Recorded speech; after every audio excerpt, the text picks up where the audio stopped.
Good morning, ladies and gentlemen. My name is Clay, and I am the Bucks believer. In today's video, I am going to be discussing last night's game in which the Milwaukee Bucks fell to the Toronto Raptors 124 to 113 in a game in which they were once again without Jrue Holiday. And Holiday's loss was very much felt, as shown by today's stat of the day, which is Fred VanVleet's 33-point game. VanVleet made 12 of his 22 shots and was 5 for 12 from three-point line. VanVleet has become a very effective scorer at the NBA level, in large part due to his ability to change speeds. He's able to get to the basket despite not being a great athlete because of the craftiness that he plays with. On multiple occasions in this one, he was able to get to the rim and either finish a layup, draw a foul, or find an open shooter on the three-point line. That's an area in which the Raptors particularly killed the Bucks, as they shot 17 for 43 from beyond the arc, which is about 39%. VanVleet was able to kill the Bucks in multiple ways, including getting to the rack, as I touched on before, as well as knocking down off-the-bounce three-pointers and catch-and-shoot three-pointers. He really carried the Raptors to this win, and they really needed it because they were without his partner in crime in the Raptors' backcourt, in Kyle Lowry, as Lowry left with an injury to what appeared to be his ankle late in the first half. He tried to return at the start of the second half, but after just 3 minutes, it was clear that he was not going to be able to play through the pain. Lowry was able to muster 18.6 rebounds and 6 assists in just the 22 minutes that he played in, but the Raptors really didn't need him as the game continued because of VanVleet's excellent performance. That effort that he gave was the primary reason why the Raptors won this game, and you have to give him a lot of credit.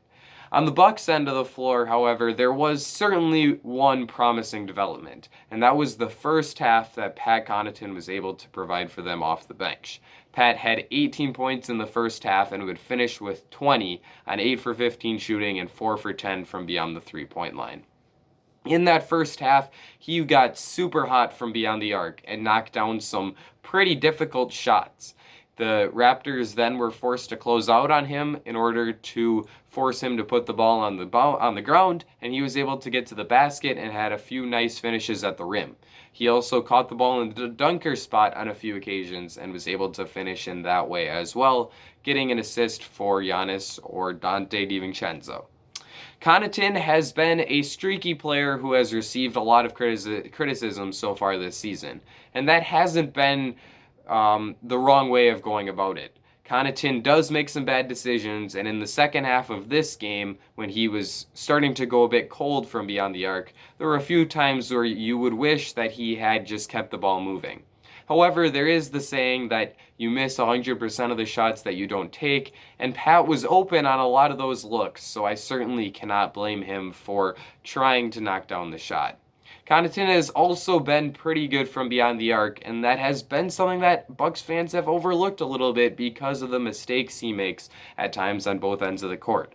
However, on catch-and-shoot three-pointers, he's knocking them down at a 39.7% rate, which is very useful because Connaughton is a good defensive player who's very switchable and has active hands that allow him to come away with multiple steal games quite frequently. So if he's able to weaponize his three-point shot and is able to be at least adequate in that aspect of the game, he becomes a very valuable player for the Bucks coming off the bench.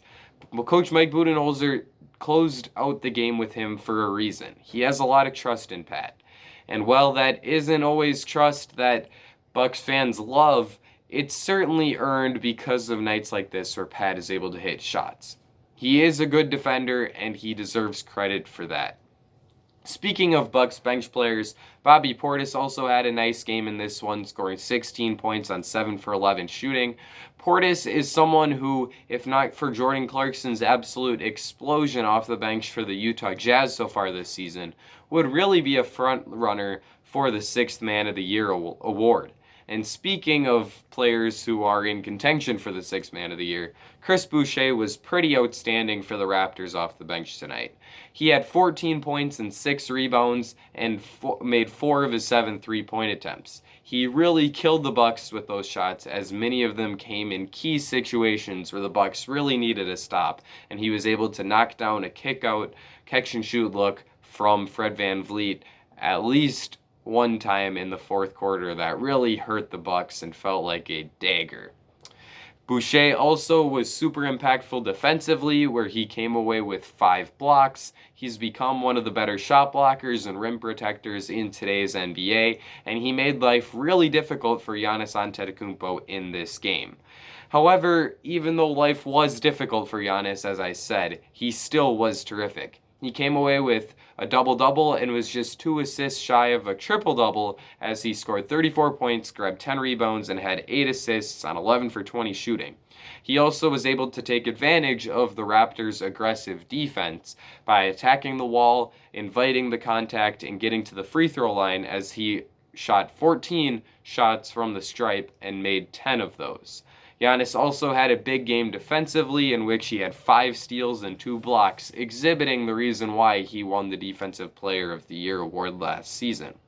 Giannis was terrific, and the Raptors were very physical with him, and I actually think that there were a few occasions in which he didn't go to the free throw line that a foul probably could have been called. This game cannot fall on his shoulders, although he does need to do a better job of protecting the basketball, as he had 5 turnovers.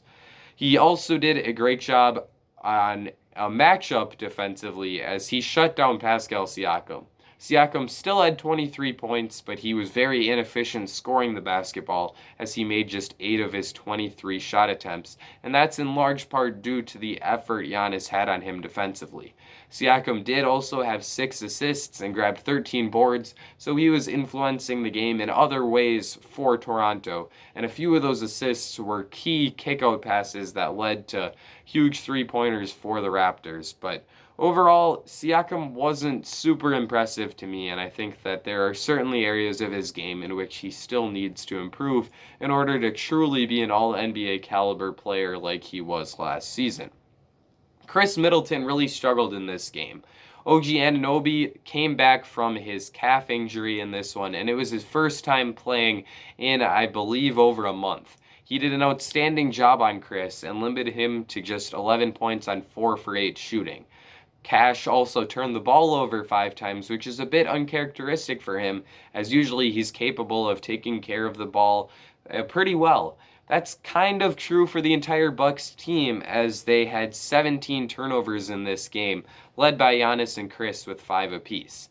The Raptors are an aggressive defensive team, so I thought that turnovers could be a bit problematic for Milwaukee, and they certainly were, especially in the fourth quarter, where the Bucks turned the ball over on a couple of occasions, and it led to easy runouts and dunks for Toronto players.